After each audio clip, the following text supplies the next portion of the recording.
Amis téléspectateurs du journal télévisé des droits humains, bonjour et bienvenue à cet entretien que nous accordons à Maximilienne Ngombe. Elle est directrice exécutive du REDAC, qui est le réseau des défenseurs des droits humains en Afrique centrale. Bonjour Maximilienne. En ce jour en République démocratique du Congo, quel bon vent vous amène chez nous?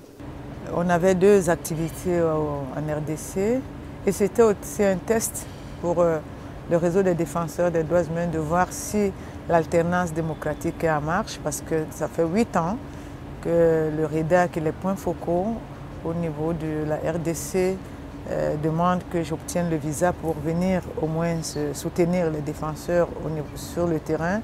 Nous n'avons pas pu obtenir le visa. Il nous a été signalé que nous étions une personne non grata. Donc un test qui a bien marché et puis ça a été couplé, n'est-ce pas, des activités et puis des audiences au niveau des autorités. Justement, la République démocratique du Congo vient de connaître un moment fort de son histoire, l'alternance au sommet du pays. Qu'est-ce que cela représente pour vous en tant qu'organisation de défense des droits humains? Vous savez, depuis au moins 8 ans, depuis que moi je suis directrice exécutive du REDAC, nous nous battons pour qu'il y ait des institutions démocratiques assez solides dans nos pays de l'Afrique centrale et aussi pour la protection et la sécurité des défenseurs, en même temps pour des états de droit. Donc il s'est avéré qu'au bout d'un moment au niveau de la RDC, de la République démocratique du Congo, l'alternance démocratique était bloquée avec le changement de constitution et puis la tentative de changement de constitution. Il n'était plus possible de s'exprimer, des arrestations arbitraires et détentions, et des manifestations qui étaient interdites tous azimuts.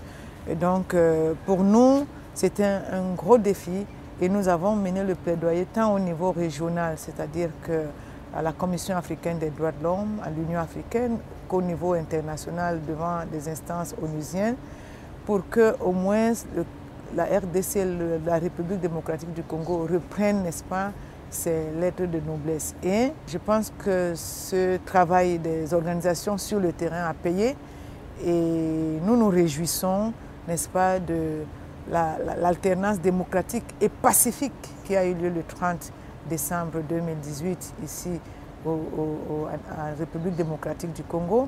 Et nous nous inscrivons dans la durée, dans la perspective qu'il y a un espoir qui va faire à ce que la République démocratique du Congo va devenir un pays, n'est-ce pas, où les droits de l'homme sont respectés. Donc on peut dire que le mérite peut revenir dans une certaine manière aux organisations non gouvernementales avec des mouvements pro-citoyens, tout ça. Ça a eu un effet, le mérite leur revient. Pas dans une certaine mesure. C'est 90%. Il ne faut pas que quand il y a maintenant la victoire, que des gens s'approprient la victoire sans savoir ce qui a été fait avant. Les organisations de défense des droits humains ont été à 90% la cheville ouvrière, n'est-ce pas, de cette situation. Effectivement, après il y a eu la coalition avec l'Église, notamment l'Église catholique, mais il faut dire que quand on arrêtait les défenseurs des droits humains, que ce soit au Nord Kivu, à Goma et partout ailleurs, quand on les assassinait, depuis au moins 2010 avec Tchébéa Floribert, c'était quand même eux qui étaient au four et au moulin.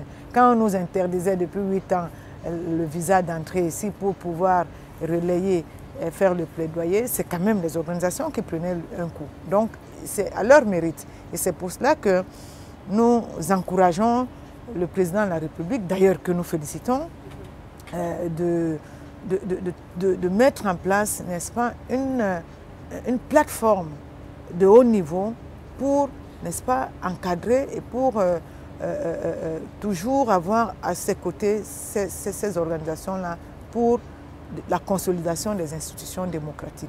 Je pense que c'est la première des choses. Ça passe par quoi cette consolidation de cette démocratie? Ça doit nécessairement passer par quoi? Ça doit nécessairement passer par la révision de certaines lois. Par exemple, la loi sur les partis politiques.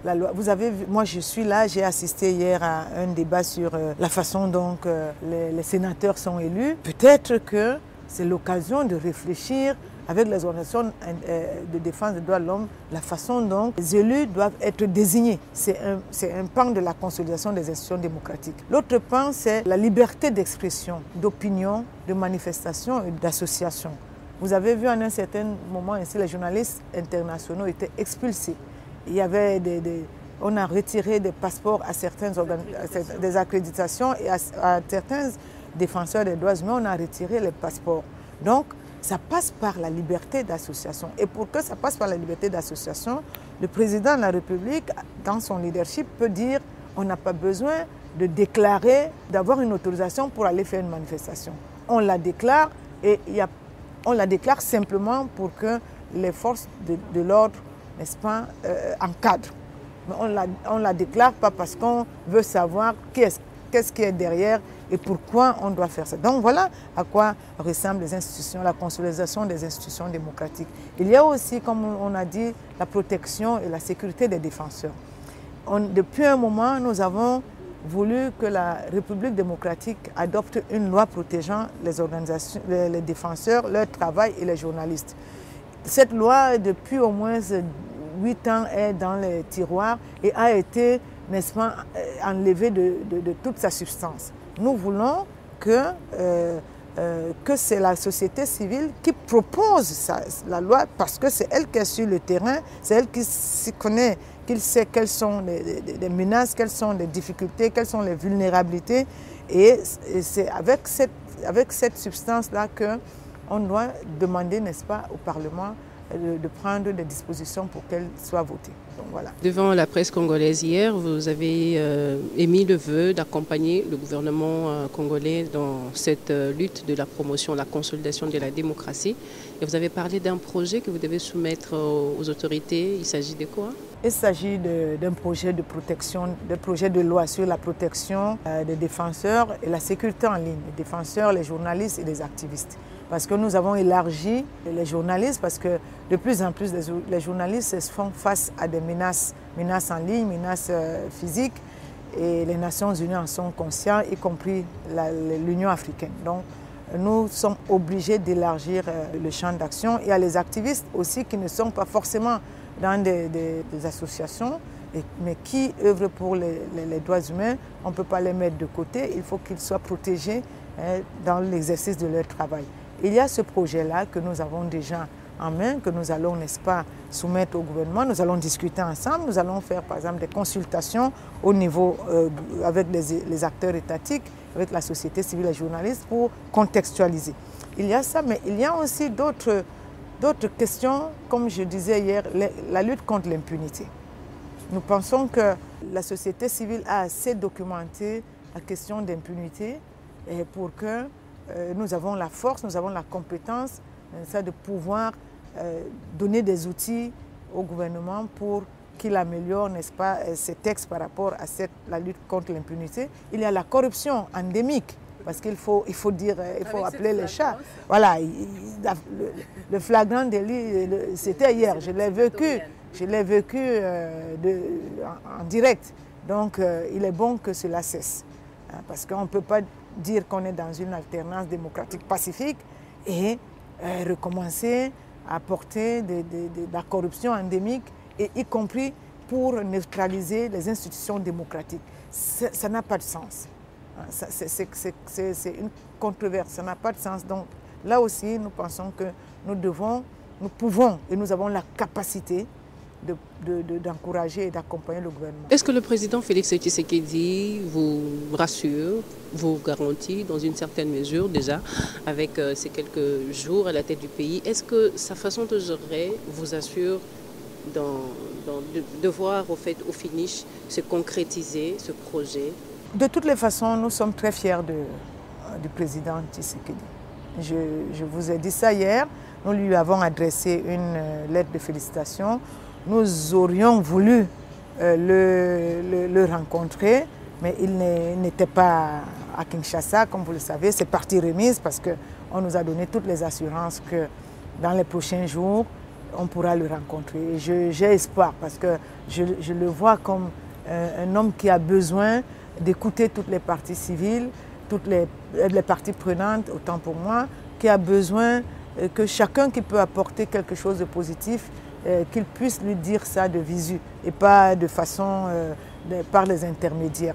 Donc ce qui nous rassure, c'est que je vous ai dit, ça fait 8 ans que nos organisations ACAJ et VSV demandent un visa pour moi pour que je vienne seulement peut-être pour soutenir leur travail sur le terrain en tant que directrice exécutive parce que je fais le tour de l'Afrique centrale. C'est le seul pays, c'est la seule capitale où je n'ai pas pu mettre mes pieds. Pour aller à Bukavu, il fallait que je passe par Kigali. J'y suis allée à Bukavu, à Goma, jamais à Kinshasa. Et c'était clair, le consul au Cameroun m'avait dit « Madame, l'ordre vient de Kinshasa, vous êtes parmi les personnes indésirables en RDC. » Et là, tout de suite, dès qu'il a pris le pouvoir, le 30 décembre, j'ai eu mon visa. Je suis là. On a fait 2 activités. Une activité pour la formation des jeunes, des défenseurs sur la sécurité en ligne et la protection physique. La formation et la mise en place d'une plateforme de femmes défenseurs et des jeunes leaders qui va être animée par Annie Bemba, sans qu'on ait besoin d'une autorisation, sans qu'on ait un stress que mais comment ça va se passer, on viendra nous déloger, c'est rassurant. Sous mes yeux, nous avons vu, j'ai vécu la liste de 700 prisonniers politiques qui ont été libérés et j'ai suivi le témoignage, n'est-ce pas, de certains. Donc ce n'est pas qu'on m'a raconté de là où je suis. J'ai aussi vu qu'il a limogé certaines personnalités pour faute de gestion. Pourquoi vous ne voulez pas que je sois rassurée? Je suis rassurée. Nous marchons dans la confiance, mais nous sommes vigilants. Voilà. Mais nous sommes en confiance avec le président parce que jusque-là, les actes qu'il pose nous rassurent, mais nous restons vigilants sur des questions importantes. REDAC est dans 8 pays de l'Afrique centrale. Quelle analyse faites-vous de votre travail dans ces autres 7 pays, hormis la RDC, au jour d'aujourd'hui? Il faut dire que l'Afrique centrale est la sous-région la plus difficile en Afrique parce que vous savez, c'est une région où il y a beaucoup de ressources naturelles. Donc il y a des intérêts, plusieurs intérêts qui se chevauchent, politiques, économiques. Donc voilà. Il y a aussi une question, c'est que la plupart des pays ont des stigmates de la colonisation. Nous sommes dans une étape où nous sommes un processus où nous devons nous libérer, n'est-ce pas, des complexes d'infériorité, parce que c'est toujours que c'est la faute aux Blancs, et ça dénote d'un complexe d'infériorité. C'est-à-dire nous ne sommes pas sûrs de nous-mêmes. Quand nous serons sûrs de nous-mêmes, nous verrons que la faute aux Blancs, mais c'est aussi à nous la faute, parce que nous pouvons dire aux Blancs, voilà ce que nous recherchons, voilà ce que nous voulons pour avoir, n'est-ce pas, des rapports d'égal à égal. Ça, c'est la première chose. La deuxième chose, c'est aussi une sous-région où les présidents sont restés longtemps au pouvoir. Donc, ils ont instauré une dictature féroce. Parce que quand vous restez longtemps au pouvoir, vous n'avez plus de perspective. Donc, c'est de la routine, vous ne créez plus. Donc, il y a la répression, il vous faut de la répression pour survivre. Et donc, ça fait que l'espace démocratique est carrément fermé. Les conflits armés. Les conflits armés sont d'une part l'aboutissement de ce que je venais de dire, c'est-à-dire que les intérêts économiques qui se chevauchent et chacun pense que bon, il faut que je me positionne pour pouvoir glaner ce qu'il y a en Afrique centrale, quitte à ce que je ferme les yeux un peu sur la question des droits de l'homme. D'autre part, c'est parce que dans l'incapacité des États à trouver des solutions aux problèmes des sociétés, des populations, des problèmes réels qui sont le chômage, la pauvreté, la santé, l'éducation, ils préfèrent utiliser par exemple le tribalisme d'État, ils préfèrent utiliser les conflits pour pouvoir rester au pouvoir. Donc voilà le schéma de l'Afrique centrale. Et là, c'est les défenseurs des droits humains qui paient le lourd tribut parce que c'est eux qui sont au devant de la scène. Et si vous le savez, on les taxe toujours pendant qu'on les taxe des valets des Occidentaux par-ci, certains Occidentaux, les taxes des politiciens. Donc souvent, les groupes armés, leurs taxes d'alliés du gouvernement. Donc ils sont comme pris en otage, mais ils tiennent parce que bon, c'est un combat. Ils ont accepté ce combat-là, ils le mènent jusqu'au bout. Mais quand j'ai fait ce tableau-là, il y a l'espoir. Il y a l'espoir parce qu'on vient de vivre ça en RDC. Il y a l'espoir parce qu'on vient de voir en RCA qu'il y a eu quand même un accord de paix qui a été signé et la mise en place de la commission Vérité, Justice et Réconciliation. Donc, ces deux pays, il y a un peu d'espoir parce qu'on voit un peu au Congo-Brazzaville que de plus en plus, même si on vient de voir la condamnation à 20 ans de l'opposant, mais on sent quand même que dans cet élan de solidarité des défenseurs, on est maintenant ensemble et on ne peut pas laisser des choses comme ça se faire. Peut-être qu'avec notre plaidoyer, même celui qu'on vient de condamner à 20 ans, il sera libéré d'un mois à l'autre. Il y a des poches de tension comme au Cameroun aujourd'hui. La situation au Cameroun est très préoccupante avec la question du nord-ouest et sud-ouest, avec les arrestations de M. Maurice Kamto qui a d'ailleurs été deuxième et on a arrêté au moins 200 de ses militants.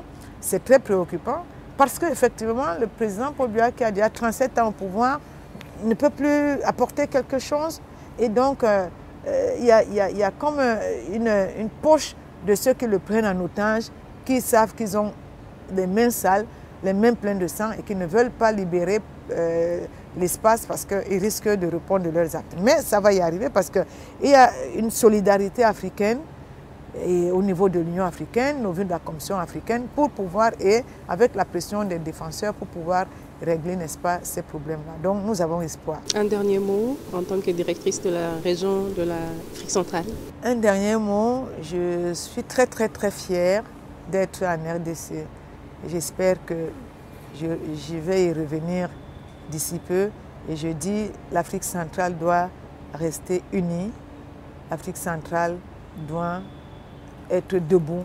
L'Afrique centrale doit refuser que ses enfants aillent dans la Méditerranée mourir parce que nous avons tout ce qu'il nous faut pour rester chez nous. Merci beaucoup Maximilienne Ngombe.